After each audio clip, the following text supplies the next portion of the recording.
Hello नमस्कार दोस्तों, स्वागत है आप सभी का RK स्टडी में। दोस्तों आज मैं UPSSC से संबंधित एक न्यूज़ लेके आया हूँ। UPSSC आयोग ने 2 नोटिस जारी किए हैं, जो कि एक वन दरोगा के संबंध में और दूसरी जो नोटिस है वो कनिष्ठ सहायक भर्ती के संबंध में है।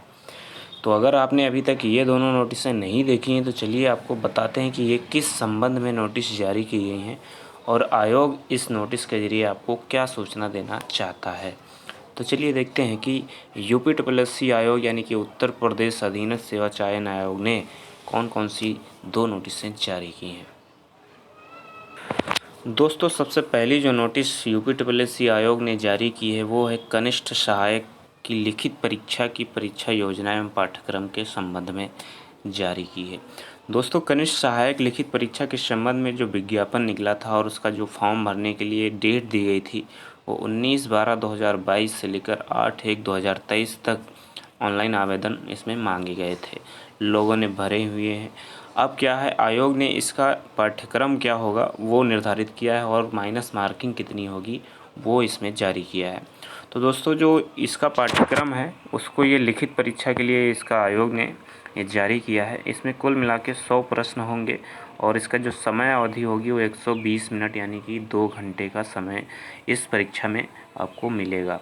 प्रत्येक प्रश्न 1 अंक का होगा, इतना आप याद रखेंगे। प्रत्येक प्रश्न 1 अंक का होगा और इसकी जो माइनस मार्किंग होगी दोस्तों वो माइनस मार्किंग 1/4 यानी कि 25%। यदि आप 4 प्रश्न को गलत कर रहे हैं तो आपका एक जो प्रश्न होगा सही वाला वो भी आपका कट जाएगा उसका नंबर। तो चलिए देखते हैं परीक्षा योजना क्या है इसमें। दोस्तों ये जो परीक्षा होगी वो वस्तुनिष्ठ प्रकार की यानी कि बहुविकल्पीय होगी। दोस्तों कनिष्ठ सहायक भर्ती की जो परीक्षा होने वाली है इसमें जो एग्ज़ाम होगा वो 4 भागों में होगा, यानी 4 सब्जेक्ट इसमें पूछे जाएंगे मेनली। वो सब्जेक्ट होंगे, पहला है हिंदी, परिज्ञान और लेखन योग्यता। इसमें कुल मिला के 30 प्रश्न होंगे और 30 अंक का ये भाग होगा।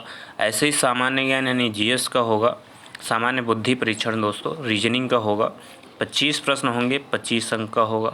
सामान्य जानकारी यानी GS का 25 अंक, 25 प्रश्नों की संख्या होगी इसमें भी।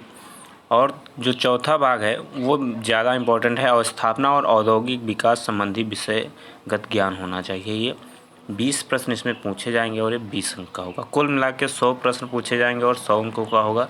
120 मिनट का आपको समय इसमें मिलेगा। अब इसी जो आपको बताया 4 भागों में जो विषय होंगे उनको थोड़ा सा यहाँ पे डिस्क्राइब किया गया है। हिंदी, परिज्ञान एवं लेखन में क्या होगा कि जो हाई स्कूल की परीक्षा है हुई है आपकी, उसी के अनुसार हिंदी परिज्ञान के प्रश्न आपको पूछे जाएंगे। सामान्य बुद्धि परीक्षण में भी आपको जो GS रीजनिंग के जो महत्वपूर्ण जैसे होते हैं तत्व, जिनको विभिन्न प्रकार की परिस्थितियों में समझने में सहायक होते हैं, उनके लिए विभिन्न तत्वों का विश्लेषण, पहचान करने, तर्क करने की योग्यता। और परीक्षण में ऐसे प्रश्न होंगे जो अनुदेशों को समझने, संबंधों, समानताओं, संगताओं और निष्कर्ष निकालने, इसी प्रकार के बहुत सारे प्रश्न आपको रीजनिंग में 25 प्रश्न पूछे जाएंगे। अगला जो होगा सामान्य जानकारी होगा।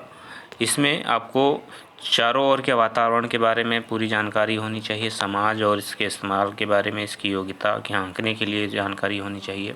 इस परीक्षण में ऐसे प्रश्न रखे जाएंगे, ठीक है। अगला जो है अवस्थापना के विषय में अगर देखा जाए तो यह प्रश्न पत्र का भाग उम्मीदवारों से पर्यावरण, प्रदूषण, औद्योगिक निवेश, रोजगार प्रोत्साहन नीति, औद्योगिक विकास, आधारभूत संरचना है उससे संबंधित जानकारी, व्यवसाय अध्ययन, सामान्य जानकारी, shares, partnership, debentures, public private partnership, MOU, joint ventures आदि के विषय में प्रश्न पूछे जाएंगे। तो दोस्तों ये था कनिष्ठ सहायक के विषय में जो नोटिस जारी की गई है आयोग के द्वारा। दोस्तों जो कनिष्ठ सहायक की भर्ती परीक्षा होने वाली थी ये कुल मिला के 62 पदों पर होनी थी। 62 पदों के लिए पूरी प्रक्रिया होनी है। तो अब बात करते हैं वन दरोगा के विषय में। वन दरोगा के संबंध में कौन सी नोटिस जारी हुई है।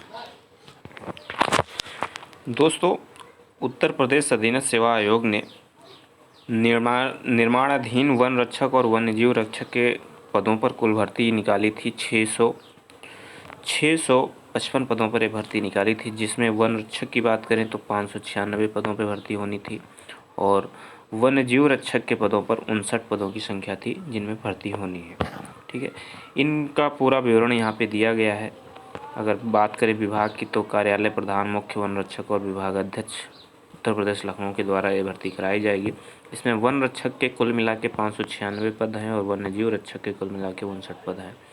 इसमें अगर बात करें हम श्रेणीवार, तो श्रेणीवार में सामान्य वर्ग के लिए 370 पद हैं, SC के लिए 83 और ST के लिए 11 पद हैं, जबकि OBC के लिए 132 पद हैं। कुल मिला के 196 पदों पर भर्ती होनी है वन रक्षक की।